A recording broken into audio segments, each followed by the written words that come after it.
지난주에 우리가 이 말씀을 가지고 말씀을 1부와 2부 다 생각했는데요.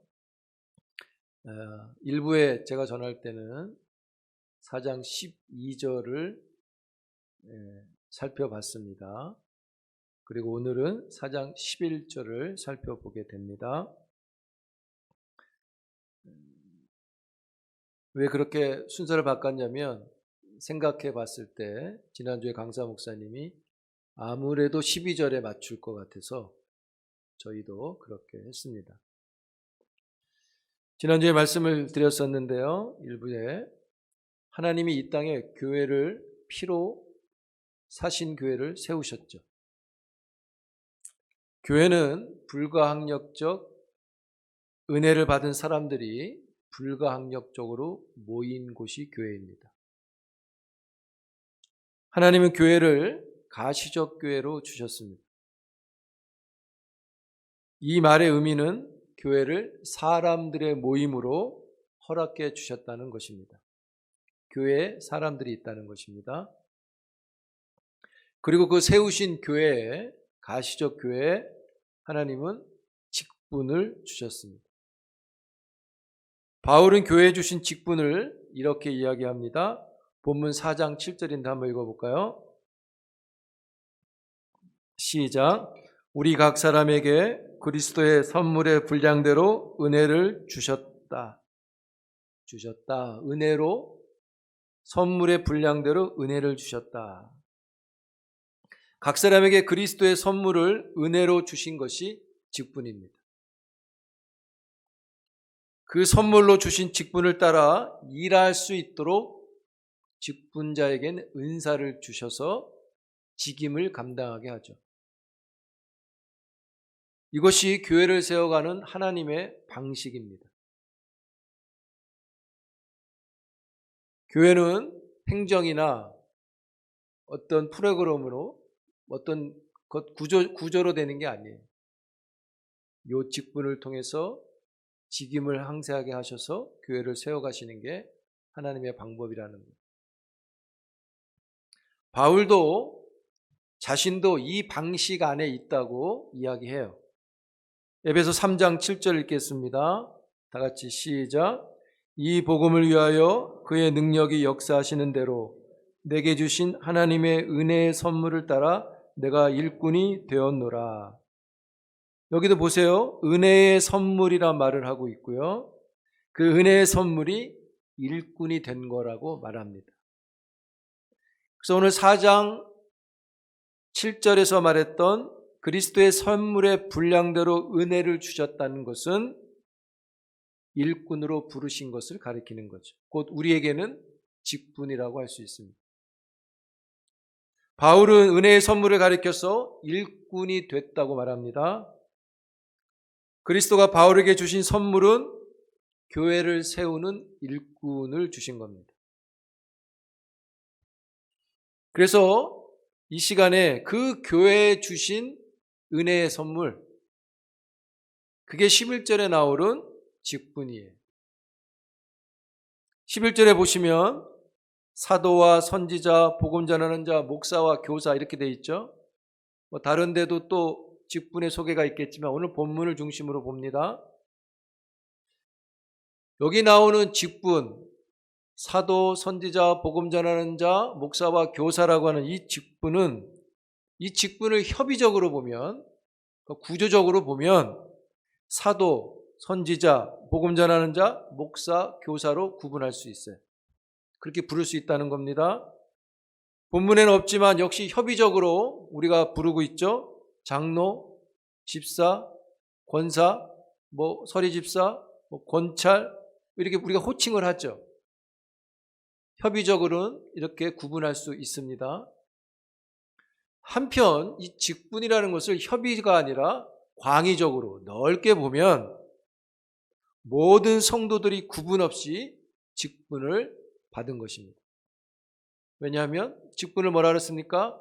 은혜의 선물이라고 그랬죠. 이 은혜의 선물은 차별이 없어요. 모두에게 있는 겁니다.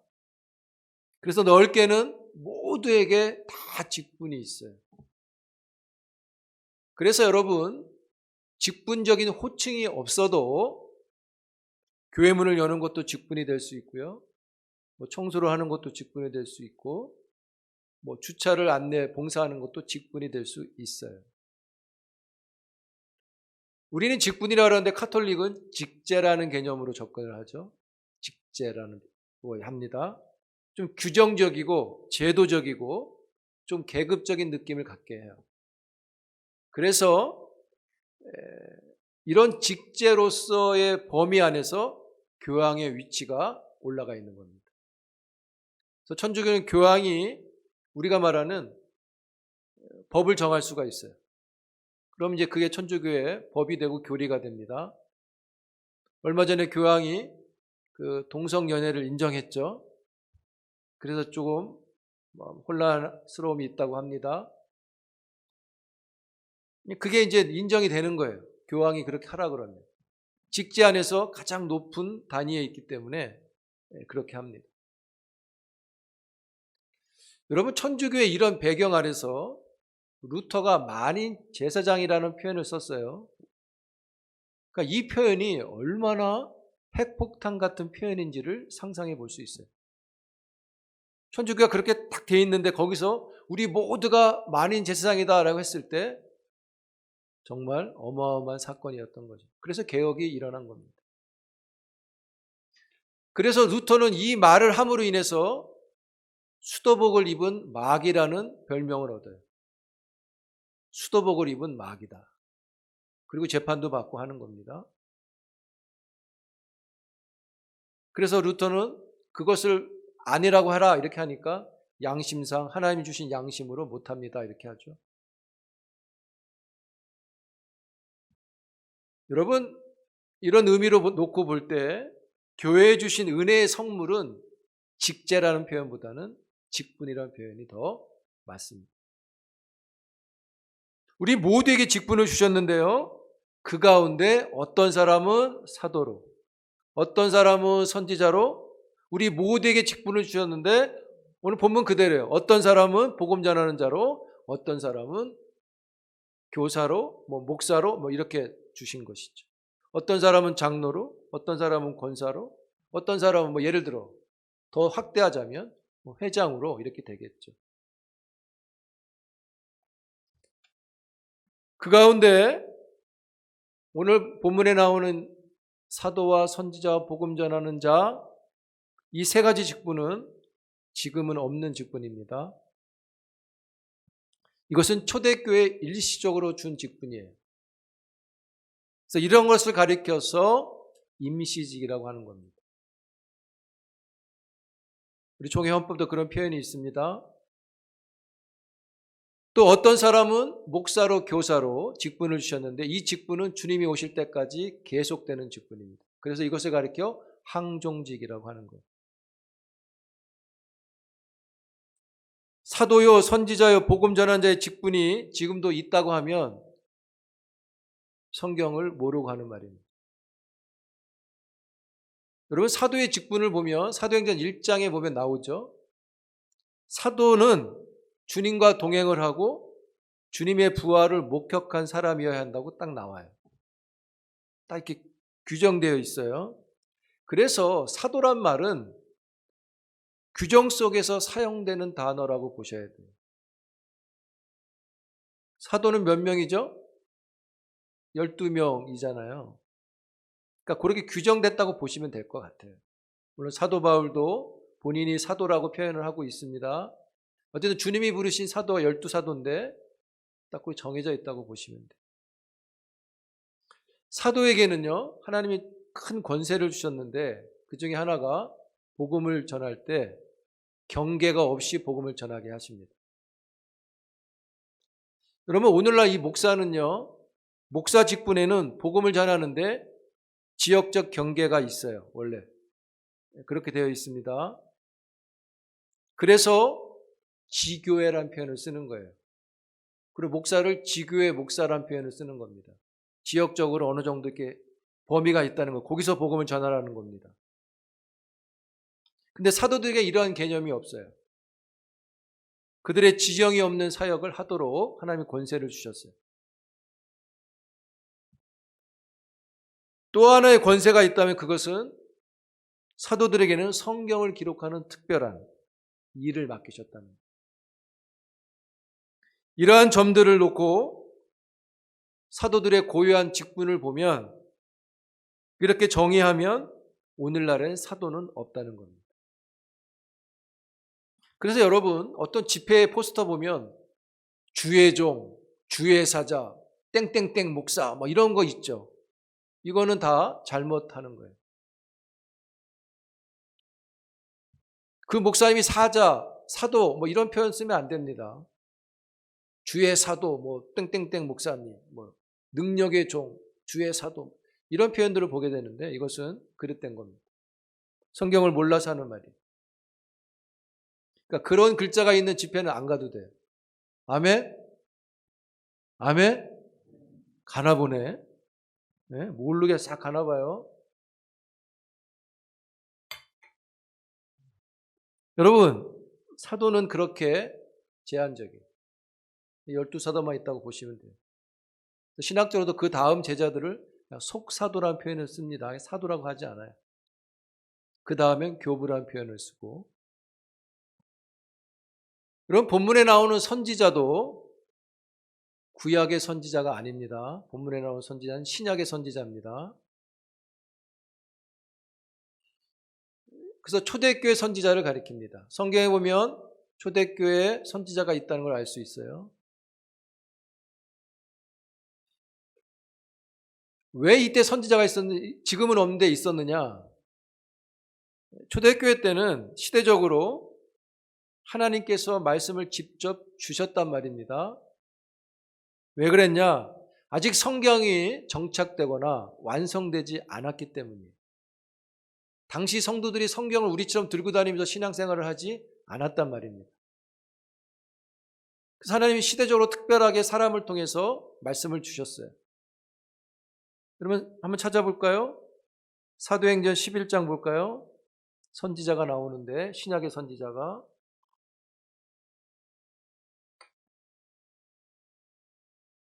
11장, 사도행전 11장 27절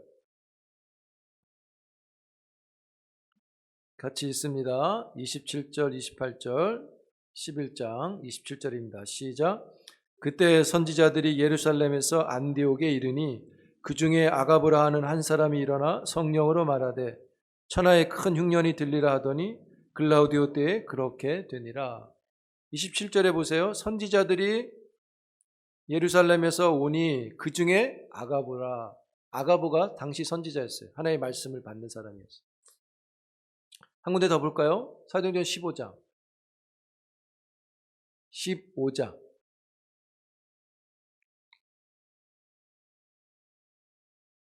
32절입니다. 같이 있습니다. 시작. 유다와 실라도 선지자라 여러 말로 형제를 권면하여 굳게 하고. 여기도 유다와 실라가 선지자라고 말하죠.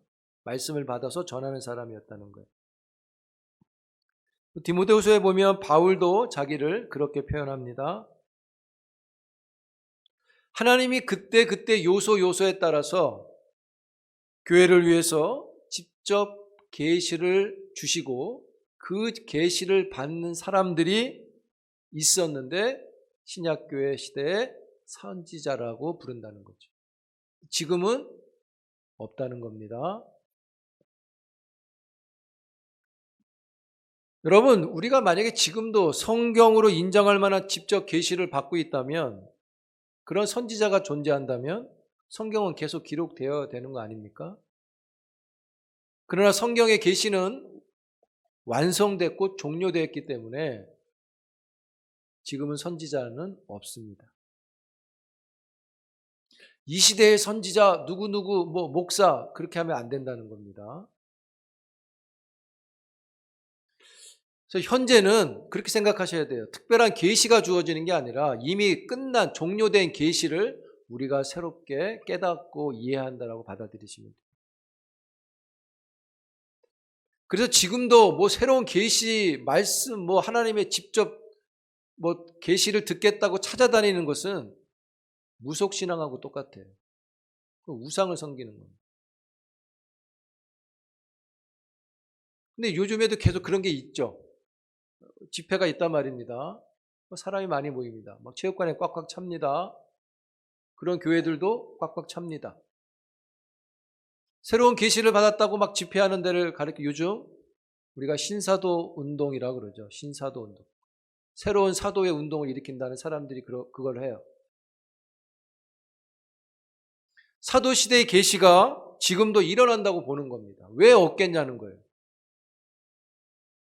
그래서 오순절에 있었던 일들을 자꾸 흉내 내려고 해요. 그래서 이 신사도 운동을 하는 집회에 가면 제일 많이 핵심이 뭐냐면 특별한 체험을 고집하는 거예요. 그래서 대표적으로 그거 아닙니까? 지금 하나님이 말씀을 주셨습니다. 40대 초반쯤 되는 여성분, 아프신 분 있죠? 지금 치료됐습니다. 나오세요. 그럼 막 나와요. 제가 3시간 가까이 집회를 한번 분석해 봤는데요. 다 눈에 안 보이는 병만 갖고 나와요. 팔 부러진 게 움직인다든지 그런 거 없어요. 처음부터 끝까지 그래요. 혹시 여기 지금 머리가 아프신 분 계시지 않나요? 하나님이 말씀을 주시는데, 느낌을 주시는데 나을 겁니다. 나오세요. 그러면 또 막 몇 명 나와요. 눈에는 안 보이잖아요. 머리가 난 건지 안 난지 본인이 느끼는 거지.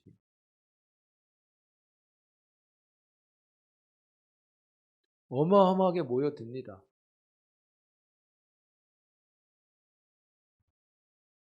여러분, 사도라고 하는 선지자라고 하는 사람이 하는 말을 듣고 그 사람이 손을 붙잡으면 뭐가 일어날 거라고 여기는 것, 그거 아까 말한 대로 무속신앙. 여러분, 그건 신비주의적이고 아주 선동적인 거예요. 기독교는 선동적이지 않아요. 진리는 그렇게 선동을 하는 게 아닙니다. 그들이 영을 이야기하고 영적인 것을 설명하지만 사실은 비영적인 사람들이죠. 특별히 요즘 우리가 온라인 예배를 드리면서 온라인 예배, 온라인 교회가 아주 우려와 경계를 일으키고 있습니다. 어디서든 쉽게 접속을 하다 보니까 무분별하게 수용이 되는 거예요. 특별히 요즘 많이 이단 검증을 받고 있는 것 중에 하나에 인터넷 한간교회라는 교회 있어요. 인터넷 한가족 교회. 손선미 선교사라는 여자분이 하는데 이분이 교회를 설립했다가 그 교회가 안 돼서 인터넷 교회를 설립했어요. 하나님이 인터넷 교회를 하라고 계시를 줬다는 거예요. 얼마든지 인터넷상으로 할 수 있으리라고 생각은 해봐요. 저도. 근데 문제는 뭐냐? 이단성이 어디에 있느냐? 본인이 직접 계시를 받았다는 것을 강조한다는 거죠. 그런 게 없는데 지금도 계속 받는다는 얘기를 하는 거죠. 설교 중에도 하나님이 말씀을 주십니다. 성경을 봤는데 이렇게 하라고 알려주셨습니다. 주님이 말씀하시네요. 이런 식으로 이제 설교를 하는 겁니다.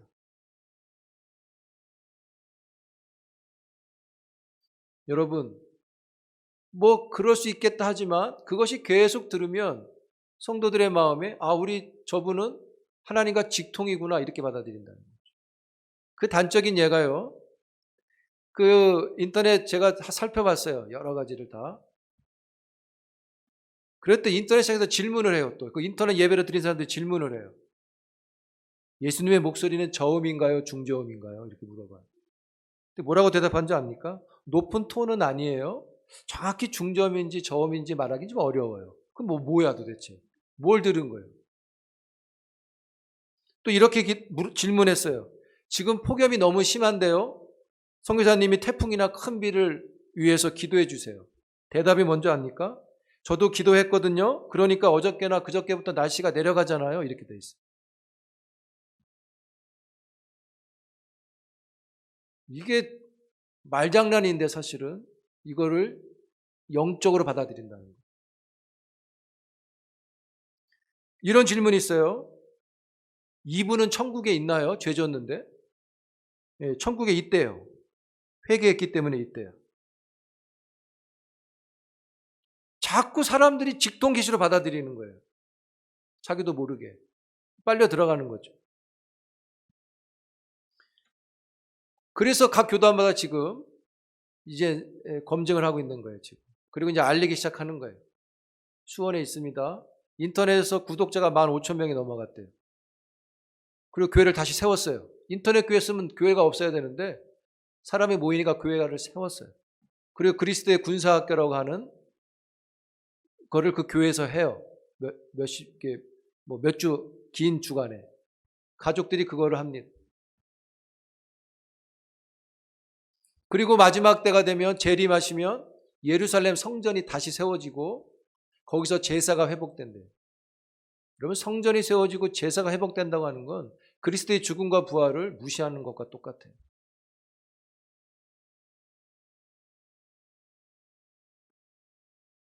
여러분,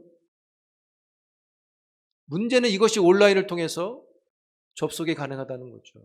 이것도 집에 가서 또 궁금해서 볼 사람이 있어요. 안 봐도 돼요.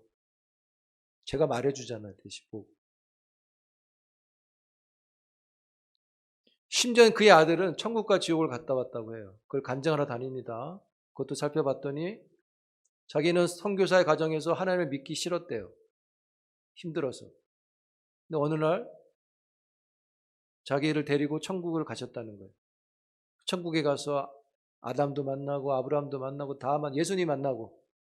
근데 자기를 예수님이 끌고 하나님이 있는 곳으로 가서 하나님을 만나겠대. 하나님을 봤다는 거예요.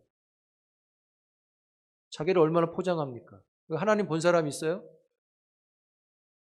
목사님 나도 못 봤어요. 근데 청년이 가서 본 거예요. 자기를 신비롭게 만드는 거예요. 여러분, 우리가 순간 구분을 못하는 거예요. 하나님을 봤다, 만나고 왔다. 여러분, 하나님은 어떤 존재입니까? 하나님은 영이시잖아요. 영은 눈으로 볼 수 있는 존재의 개념이 아니에요. 그런데 우리가 어디 가서 문을 열면 똑똑똑 놓고 하면 하나님이 나와서 어서 와서 이렇게, 그런 개념이 아닙니다. 그런데도 불구하고 사람을 초청해서 집회를 하고 있다는 거예요. 그 집회를 하는 그 교회 목사님도 문제고 그 성도들도 웃고 아멘하고 막.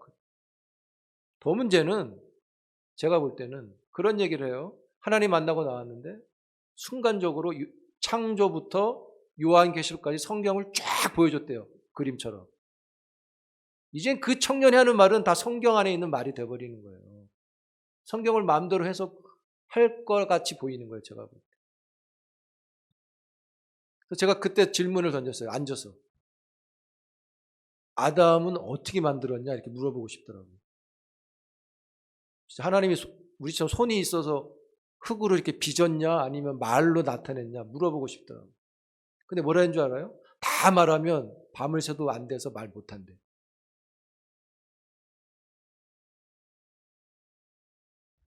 여러분, 전 또 이런 생각 해봤어요. 천국에 가서 봤다고 합시다. 본인이 봤다고 할 때 보고 믿는 게 그렇게 자랑입니까? 보고 믿지 않는 게 복되다 했잖아요. 부끄러운 줄도 모르고 그게 더 높은 것처럼, 큰 것처럼, 더 영적인 것처럼 왜곡시키고 있다는 거죠. 여러분, 하나님 못 봤죠? 근데 믿죠? 그게 복인 걸 믿으시기 바랍니다. 다 거짓이에요. 진리가 아니에요. 하나님이 그렇게 일하라고 직분과 직임을 준 적이 없어요. 주의할 수 있어야 되고 경계하고 구별할 수 있어야 돼요. 왜 이거에 시간을 많이 이야기하느냐? 지금 인터넷이 너무 우리에게 가까이 와 있고 쉽게 접근이 되기 때문에. 그럼 15,000명이 구독을 한다는 얘기는 파생 효과가 더 있다는 얘기잖아요. 문제는 교인들이 옮겨간다는 거예요. 거기가 진짜 교회라고. 그래서 이게 이제 접수가 되다 보니까 총회에서도 이런 것들 이제 살펴보게 되는 거예요. 몰랐다고. 여러분, 그런 차원의, 그러니까 선지자와 사도 이런 개념이 지금의 직분이 아니라는 걸 모르니까 신사도 운동을 하고 직통 계시가 있다고 하고 하는 겁니다. 성경을 몰라서 하는 일이에요. 성경을 모르는데 성경을 가르치고 있단 말이에요. 오늘 본문에 나오는 또 하나의 직분, 복음을 전하는 자, 이것도 지금 있는 직분이 아닙니다. 말 그대로의 의미는 우리가 알겠지만 지금 있는 직분이 아니라 초대교회에 있던 직분이에요. 성경에는 이것을 전도자라는 표현도 씁니다. 예를 들어서 누구냐? 누가나 디모데 같은 사람들. 복음을 전하는 자로 구분해 줄 수 있어요. 사도의 반열에는 들어가지 않지만 말씀을 전하는 사도에게 속해서 돕는 역할을 한 사람들을 가리키는 거예요. 사도와 선지자 복음을 전하는 직분이 초대교회에 의미 있는 직분으로서 이 직분은 이제는 다 폐하해졌다는 거예요. 그래서 임시직이라고 할 수 있다는 겁니다. 그렇게 말하는 거예요. 그럼 마지막으로 지금도 있는 직분, 목사와 교사의 직분입니다. 본문에서 말하는 목사와 교사는 두 직분을 가리키는 건 아닙니다. 한 직분을 가리켜요. 왜냐하면 사도와 선지자와 복음 전하는 자라는 이 단어에는 각기 관사가 붙어 있어요. 정관사가. 그 사도, 그 선지자, 그 복음 전하는 자 딱 이렇게 정해져 있어요. 독립되어 있다는 거죠. 근데 목사와 교사라는 이 단어에는 관사가 하나가 있어요. 그러니까 한 사람의 일을 그렇게 표현한 거예요. 그래서 목사와 교사라는 것은 하나를 가리킨다고 보시면 됩니다. 그래서 여기서 좀 더 좋게 번역한다면 목사와 교사라는 표현보다는 목자 이런 표현도 좋겠다고 해요. 왜냐하면 양을 돌보는 거니까. 그리고 교사는 가르치는 거니까. 그래서 원래는 목사를 장로로도 표현하잖아요. 이거를 이제 목자라는 표현을 쓰는데 목자는 돌보는 거잖아요. 양을. 교사는 가르치는 거고. 이 두 개를 합치면 목자와 교사, 목사라고 한다는 거죠. 그래서 목사는 돌보기도 하고 가르치기도 하고 이렇게 하는 직임을 갖고 있다고 하는 겁니다. 여러분, 교사는 동시에 목사가 아닐 수 있지만 목사는 동시에 교사입니다. 그래서 목사는 두 가지 일을 하는 겁니다. 말씀도 가르칩니다. 또 양육도 하는 겁니다. 그래서 목사에게는 우리가 흔히 강도권이 있다고 하는 거예요. 강도권, 말씀을 전하는 권이 있다는 거고 또 우리가 흔히 말하는 교사권이 있어요. 가르치는 거. 물론 이제 성례도 있고 뭐 있지만 여기서는 이 두 가지가 목사에게 있는 겁니다. 목사의 직임과 우리가 좀 더 뭐 생각해 보면 장로의 직임과는 이제 구분이 좀 되죠. 근데 구약 성경을 보면 구약 시대부터 장로의 직임이 나와요. 이스라엘의 장로의 최초는 출애굽기에 나오는데 그 이전 창세기 50장에 보면 이방 나라에 장로가 있다는 걸 알 수 있어요.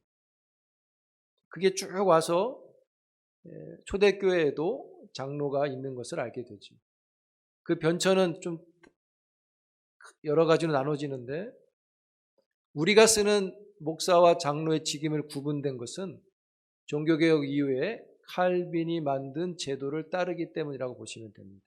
그 이전에는 크게 구분하기가 어려웠는데 칼빈이 가르치는 장로와 치리하는 장로 이렇게 좀 구분을 해놨어요. 그래서 목사에게 이 두 가지가 있다고 이제 한 것입니다.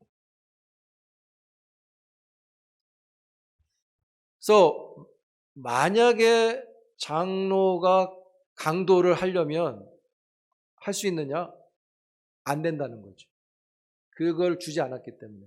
그래서 장로가 성례 같은 걸 안 하잖아요. 그렇죠? 혹 할 수 있는 것은 언제 있겠는가? 그것은 위임을 하면 가능하다고 보는 겁니다. 그래서 조직교회는 목사나 당회가 위임할 수 있고 미조직교회는 노회에서 위임을 하면 그 상황 속에 그렇게 할 수밖에 없는 상황에서 장로가 강도를 할 수 있다고는 보는 것입니다. 중요한 건 위임이에요.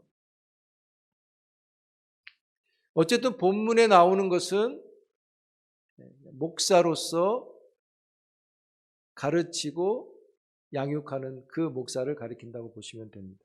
지금도 있는 거죠. 쉽게 말하면 제가 여기 있잖아요. 그러면 교사가 없냐? 성경은 교사가 있다고 말을 합니다. 근데 이 교사는 하나님이 주신 교회 조직에 있는 직분으로 받아들일 수 있고요. 그리고 이 직분은 여러분들이 지금도 하고 계신 거죠.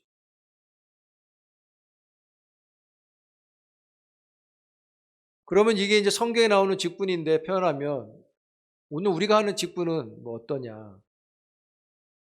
목사는 계속 그 직분을 이어가고 있고, 그 이제 목사와 좀 구분이 된 장로의 직분은 어떠냐? 장로는 이제 칼빈의 말대로 하면 이제 치리하는 장로를 가리킵니다. 권징을 할 수 있는 거죠. 그래서 목사의 직임과 함께 장로의 직임이 교회를 세워가는 일이 되는 것입니다. 집사의 직임에는 성경대로 하면 집사는 구제의 의무가 있고요. 재정의 의무가 있고 재정을 충당해야 할 의무를 갖고 있다고 이렇게 볼 수 있고요. 권사의 의무는 뭐냐면 말 그대로 당의 지시를 따라서 교인을 섬기는, 신방하고 어려운 자들을 돌보고 교회에 봉사하는 직임이라고 이렇게 이제 헌법에 되어 있죠. 어쨌든 이런 것들은 다 하면 하나님이 우리에게 직분을 다 주셨는데 어떤 사람은 목사로, 어떤 사람은 장로로, 어떤 사람은 권사로, 어떤 사람은 뭐로 다 주셔서 어떻게 하는 겁니까? 12절에 있는 말씀 그대로 교회를 세우게 하는 것이죠. 그래서 이게 하나님의 방식이라는 거예요. 그래서 여러분에게 주어진 직분의 직임은 하나님이 주신 선물이기 때문에 싫다고 안 할 수 있는 직임이 아니에요. 승질 난다고 못하겠다고 할 수 있는 게 아니라는 겁니다. 이걸 하나님이 주셨기에 우리가 순종하는 것이죠. 왜요? 하나님이 이 방법을 통해서 교회를 세워가시기 때문입니다.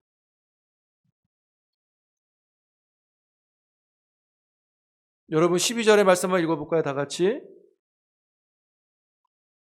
읽겠습니다. 시작. 이는 성도를 온전케 하며 봉사의 일을 하게 하며 그리스도의 몸을 세우려 하심이라. 이것을 위해서 직분을 주신 거예요. 직임을 준 거예요. 순서가 중요합니다. 봉사가 먼저가 아니라 온전케 되는 게 먼저예요. 온전함이 없이 봉사를 하면 난리가 나는 겁니다.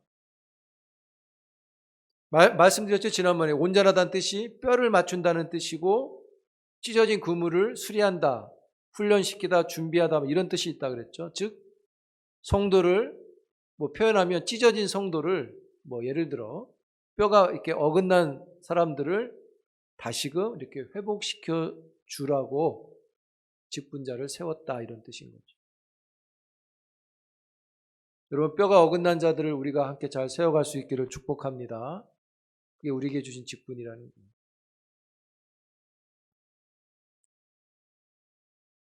그래서 직분은 교회의 분열이 아니라 교회를 세우는 것이 목적인 거죠. 그래서 우리 하는 것들이 교회의 유익이 되는 것이죠. 이게 마땅한 것인데 하나님은 이것을 우리에게 요구하고 계셔서 우리가 이것을 순종하는 것이 우리 흔히 이제 헌신한다 이렇게 되겠죠.